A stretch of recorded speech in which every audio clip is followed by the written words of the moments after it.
What a wonderful day to remember the saints. I come to you today to talk about all the saints. I'm going to take this off so it's a little easier to talk.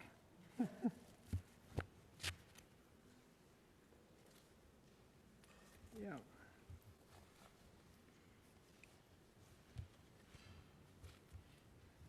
All right. A little moment of humor.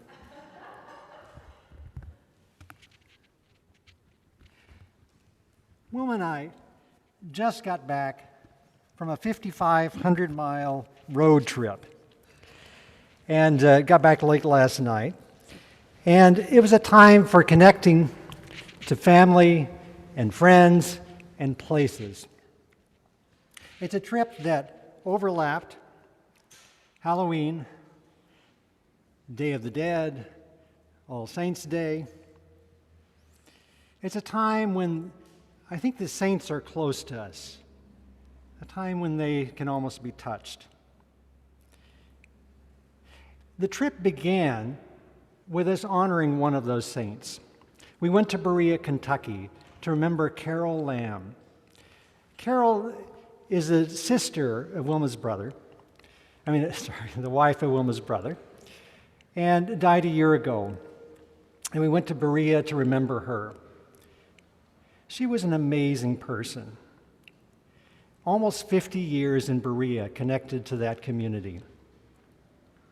She worked for MACID, a mountain association for community development. Almost 50 years helping the people of that community. And we had a Quaker Memorial. It's a memorial where we sit in silence and wait for people to talk. It was a space where we had some people in one room, some people on Zoom at home, and some people in two other spaces. And we waited, and people talked for 2.5 hours to remember her and her amazing life, the songs that she would stand up and sing, the words of encouragement, what she had meant to so many. Sitting, hearing stories, eating food together, being with family.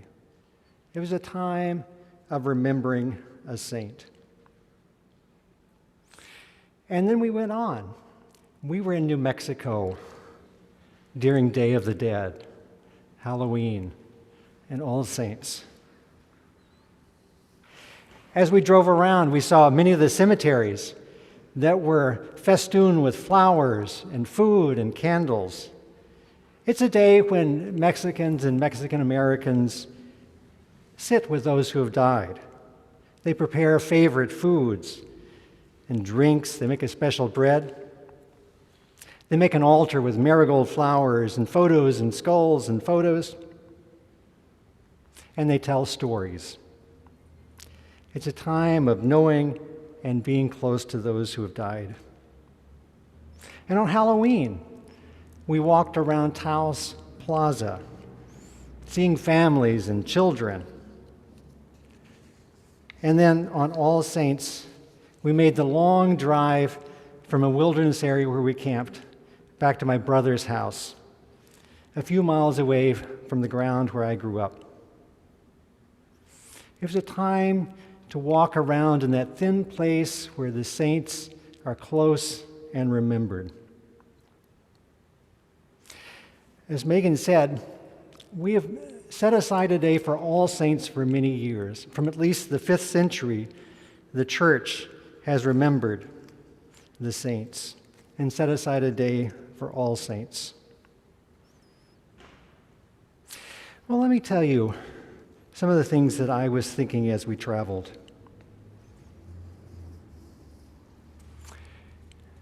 Over that weekend, where we were in New Mexico, we stayed in one of my favorite places.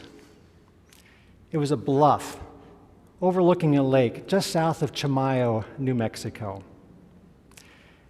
And some of you may know that in Chimayo, there's a special church that is known for having special dirt.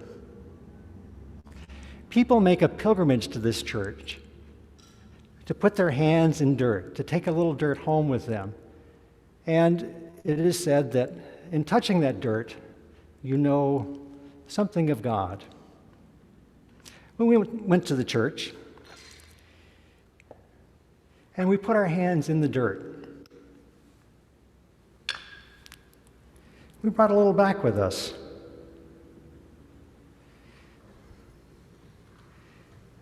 It was a way of touching the earth.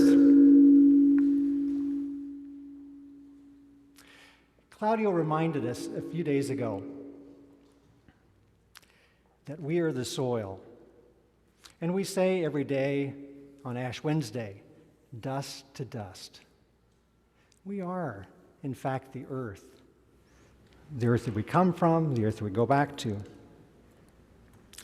And so this time, as I touched some of that soil in New Mexico, I remembered some of my family that's returned to the dust not so far away in New Mexico.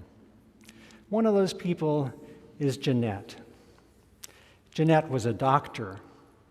She worked among the Native Americans. She did internships in Honduras and Guatemala and Alaska. Someone everyone would call a saint. She and her husband and youngest son died back in 2001. The oldest son was spared in that tragedy, but lived a difficult life.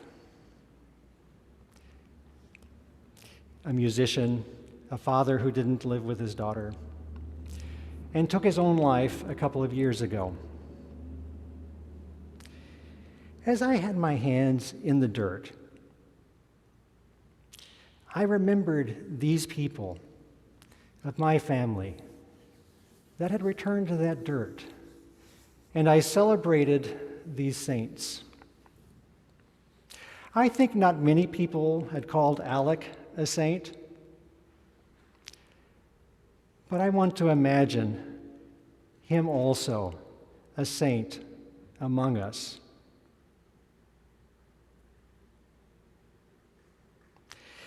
The Beatitudes say, "Blessed are the poor in spirit, those who mourn, the meek, those who hunger and thirst for righteousness, the merciful, the pure in heart, the peacemakers, those persecuted for righteousness' sake." We might add many more, the blessed today.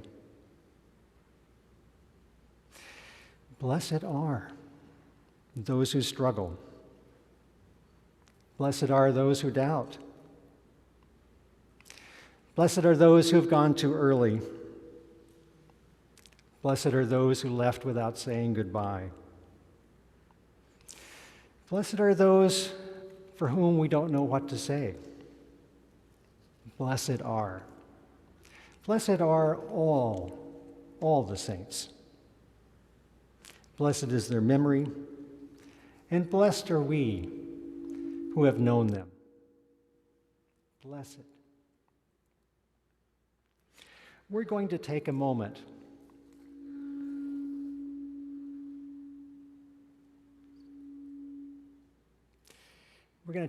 to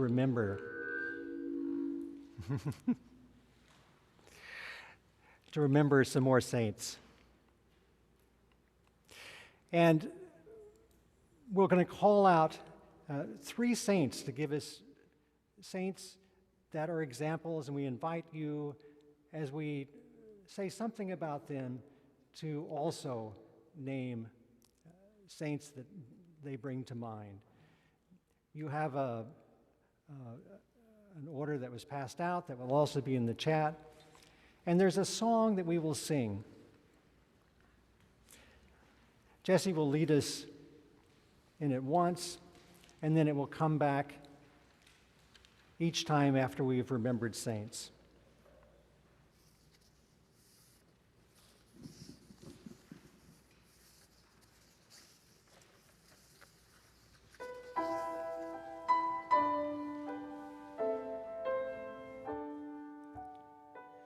O Lord, hear my prayer. O Lord, hear my prayer. when I call, answer me. O Lord, hear my prayer. O Lord, hear my prayer. Come and listen to me.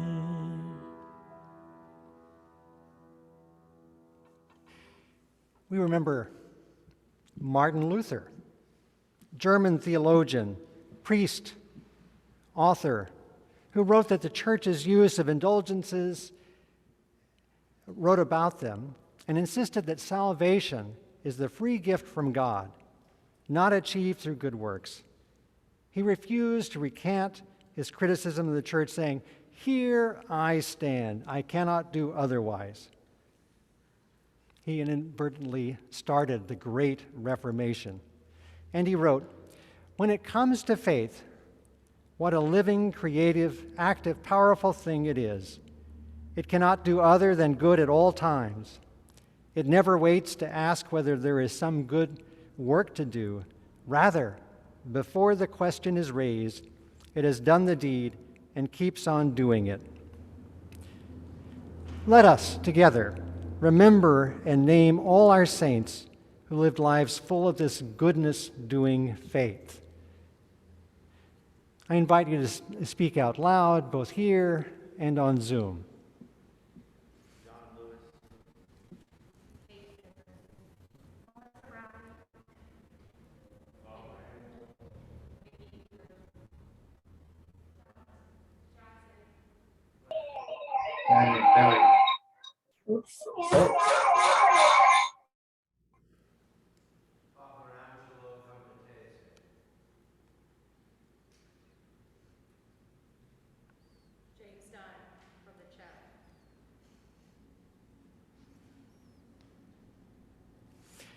Say with me together, Lord, make us faithful and teach us your ways, so our lives, just like all those who have gone before us, may reflect you to the glory of God, Creator.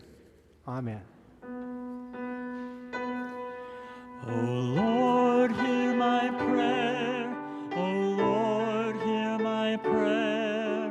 When I call, answer me. O Lord, hear my prayer. O Lord, hear my prayer. Come and listen to me.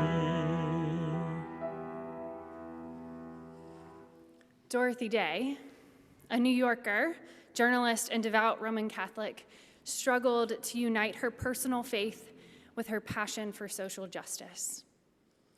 In 1933, she co-founded the Catholic worker movement. Through hospitality houses on the Lower East Side, as well as the Catholic worker newspaper and constant political activism, the movement works to alleviate poverty.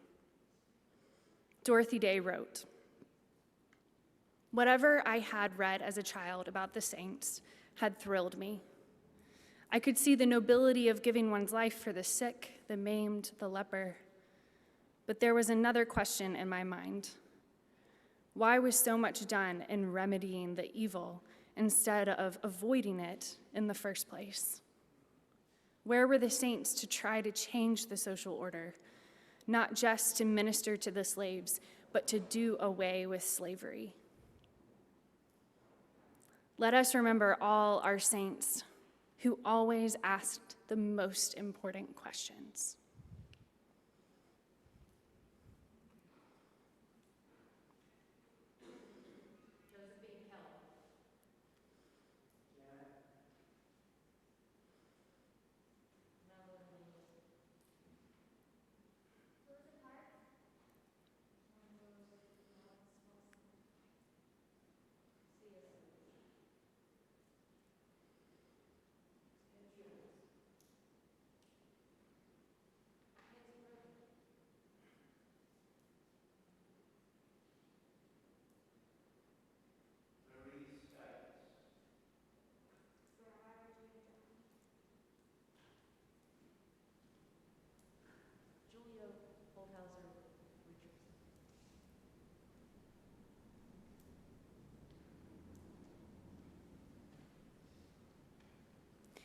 Read this prayer with me.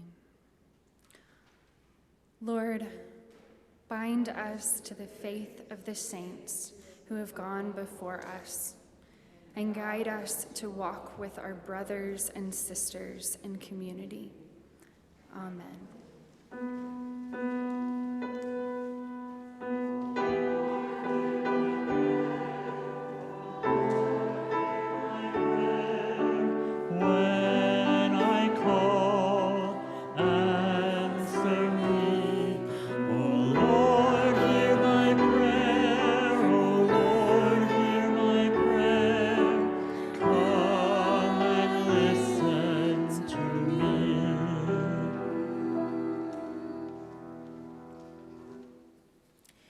We remember Dr. Wangari Masai. Dr. Wangari Masai, a Kenyan biologist and activist, won the Nobel Peace Prize in 2004 for her contribution to sustainable development, democracy, and peace. She began the Green Belt movement, a grassroots movement countering the deforestation that was threatening the survival of the agricultural population. That movement expanded into activism for women's rights, democracy, and international solidarity. She was the first African woman to win a Nobel Peace Prize. Dr. Wangari Masai said, "I am very conscious of the fact that you can't do it all alone. It's teamwork. When you do it alone, you run the risk that when you are no longer there, nobody else will do it." Let us remember all the names of the saints who mobilized tangible change for the common good.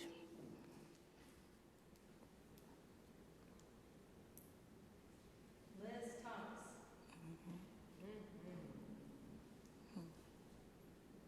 Nancy Lewis.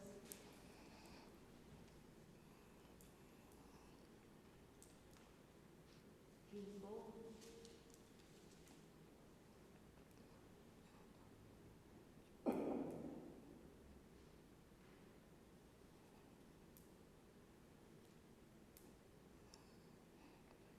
Please join me in this prayer. God of love, in the company of your saints, we are lifted by their faith. With them, we are warned by your grace and led by your Spirit. Sanctify us with them. Restore us our true, holy calling as your beloved people. May love be our worship. Love be our lives. Amen. O Lord, hear my prayer. O Lord, hear my prayer. When I call, answer me. O Lord, hear my prayer. O Lord, hear my prayer. Come and listen to me.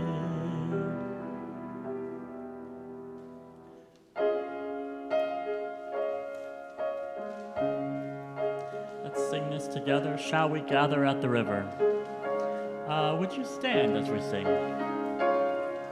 Shall we gather at the river, where bright angels' feet have trod, with its crystal tide forever flowing by the throne of God?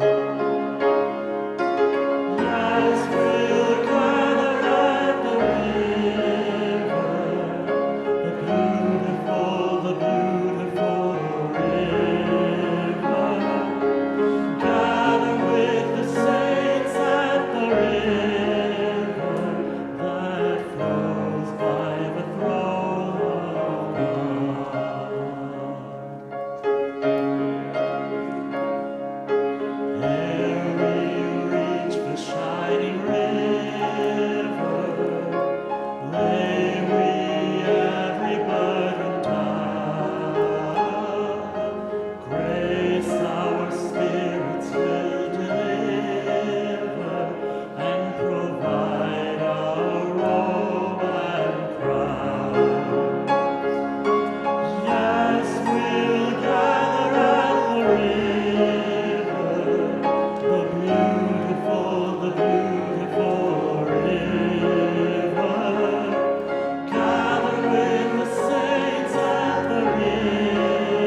You may be seated. Thank you so much for being a part of this special service. I want to say special word of thank you to Leslie Ann and Dorcas and Troy, who really helped to put that whole communion of saints. We intentionally had this table out here, which is our normal communion table, because we feel like this is another way for us to commune. Thank you so much to the Lauras and Jesse and all that helped to put beautiful music together once again for our services. Every week, it's such a special gift. So thank you guys for being a part of that. And then I also want to say a really big thank you to our ushers, Marcus and Connie, who have been ushering quite regularly for us since we've been back in this hybrid in-person experience as well. And thank you for helping to make today very smooth. As most of you know, this was our first Sunday to implement our policy to require vaccination for in-person service. And we really do feel like this is the best way for us to love our neighbor and to keep everybody as safe as possible. And we do that with the reality of knowing that it does, in fact, not always allow everybody to come into the space. So we continue to hold those realities of feeling like this is the right thing and the safest thing to do, but also knowing that this pandemic continues to divide in some ways, and that we as a family of faith have to struggle with that and pray about that and be earnest about our steps forward. So thank you for doing that, and thank you to our ushers for helping to make this smooth.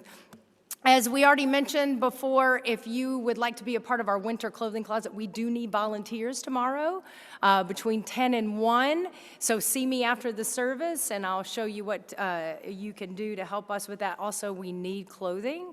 So if you have resources to donate a coat or sweaters or new socks and underwear and things like that, these are all things that are very much needed in this season. So help us out with that. I'm going to invite our kids back up to the front, and they're going to help me with the benediction. So just grab one of these, and then you can give me the bowl back. Take your positions, if you will.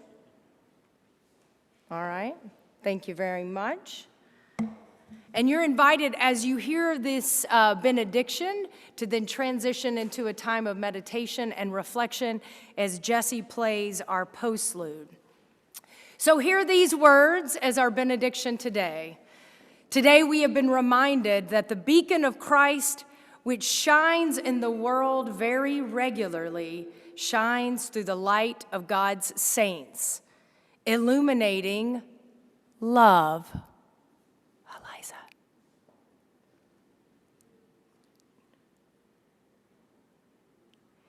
Illuminating truth, illuminating justice, and illuminating hope. So let us go now with the assurance that we are God's beloved, God's children, God's saints. And let us go forth with this light to live and shine likewise. Amen.